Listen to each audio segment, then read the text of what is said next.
Hey guys, with the people, sikuno kwa gutu. Kuno kukuru habasa kwa shoniwa. Uko mapile takangomirira uko alipo pa standby.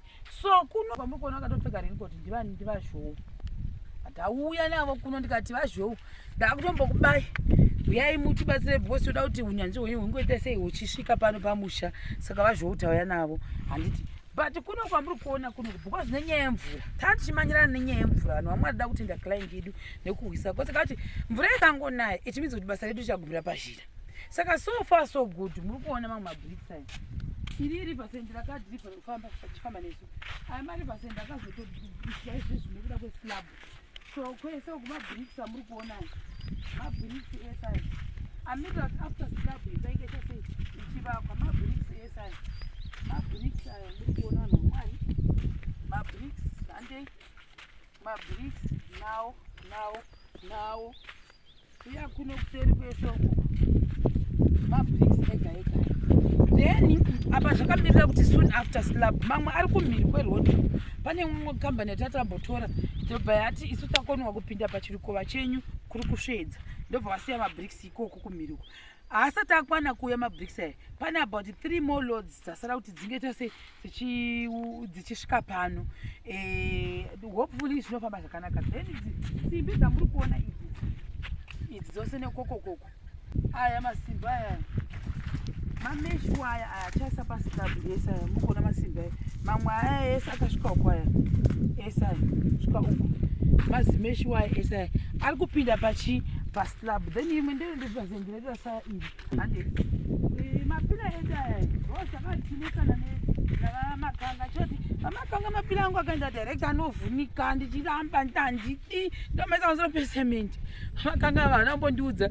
vakangoti pavakaisa zvimwe zvitina zvavo ndokuisa mapila aya 3 saka kwasara 4 mapila edu ari kushopu kwana makanga ari kufanira kudhirigora kubva kushopu yatakamatenga ndova muri kuona saka tirikuuya 4 more mapila ari kufanira kuuya because vati nhasi weekend tombozororawo otherwise 4 mamwe acho ari kubva auya futi toatazava mapila edu asvika panja pana pakashandwa kana mukandipa inini guysika chinhu chandadzidza so far so good as long as you give me a project ukanditi chero ndoda kuti uchimhanya aumhanya for you handizorori chanda ndisingazoti ndekuti ini ndichimhanya ini ndoita sekuti ndiri kukwerewa sure ini ndichida kuenda mberi ini ndida kutomhanya zvokutorevesa ndaunza zvetiriyo kuona marivasend akatitarira hatozivi zvokuita nawo uko makwari akatitarira hatizivi zvokuita nawo ndichabva lese zvaro takupedza vatapapedza kudzidza panimaomo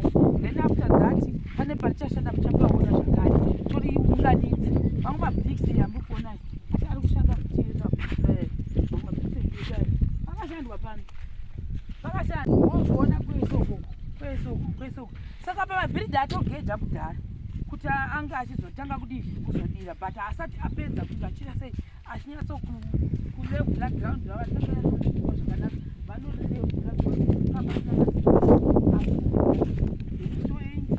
wasaipiri kushanda imwe chozotengera zare arivharwe here chozotengera arivharwe here asungana apa kuti yakasungana apa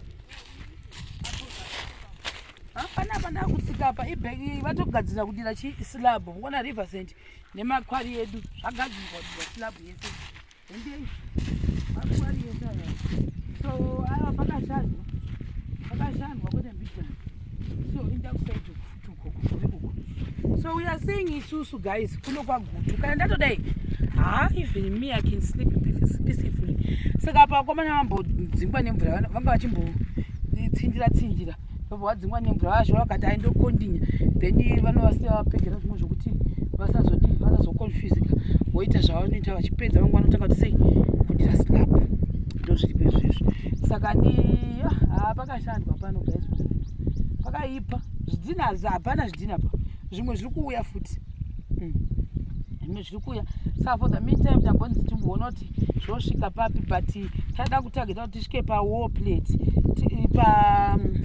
paring beam level vanhu vomboenda kuchristmas tasiya taisa madhoo frame yedu then kana zvadai zvazvanzi zvanga zvaita futi even kusiya tatongoisunga ring beam yacho zvinhu zvataingoshuvira zvakare tozwa kuti client yedu yakushandira roofing but maresults akuda kuinda manje ndo atazodina hayi ndo andakamira iwana saka ndo zviripo izvi vazvo mhorosai mhoro yemachemare mhoro yemachemare kuisawo magetsi panapa kutiwo kana takuisa maplug edu waste material yese hamozviona zvakuona magetsi akurohwa DB redu nasati hatarisa pari correct senda bobho manje vanenge vakutopedza zvavo kwasara umu mulaunji ndomo vakuuya kurati uko kwese matopedza nakoko ipeche yakakurisa which is good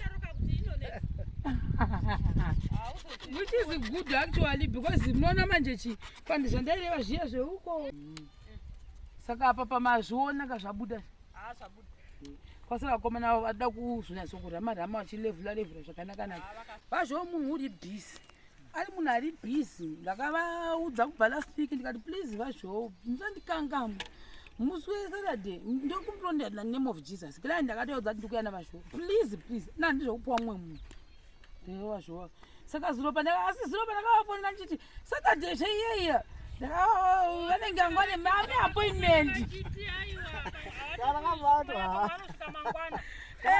bosi vaidhauta vachiti ndikazviziva kuti nema munhu uyu pane kwabosa neproject dzavari kuta kunotoni bosi I remember musi watsakaita unopechesa zvimwe zvinhu hazvisitombo zvaramba boko vakatoramba vaitova bhizi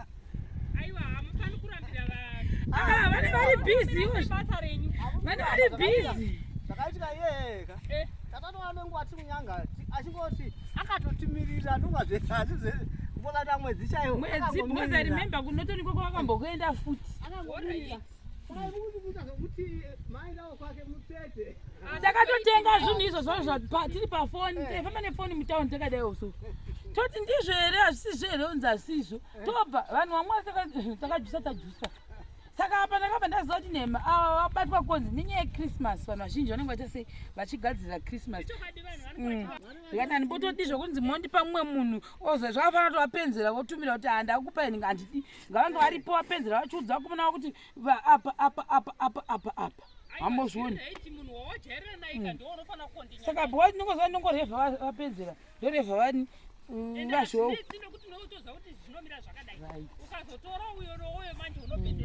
apapa vakomana vatomboita mvura yatombopindapo kwazvada guys papa vakomana ava kuda kumbotsindira pa sapanyatsotsindurwa saka nenyaya yekuti vazhova vase vagadzira pakuti vanyatsopfeka zvakanaka otherwise mambosamba but vakuda kulevhula kana vapedza kulevhula vane kutsinda nekuti sei vakubva vatanga vanodira mangwana but nhasi vanga vachitodai mvura yakasanaya so that valevhule vachitsindira vachiita ndokukomba from there fanira kati norema racho bocha vanga vanacho chaisingaiti saka niya kubuda mvura yakubuda saka mvura yatonaya andakuwedzwa bosi pesa every after 3 lines right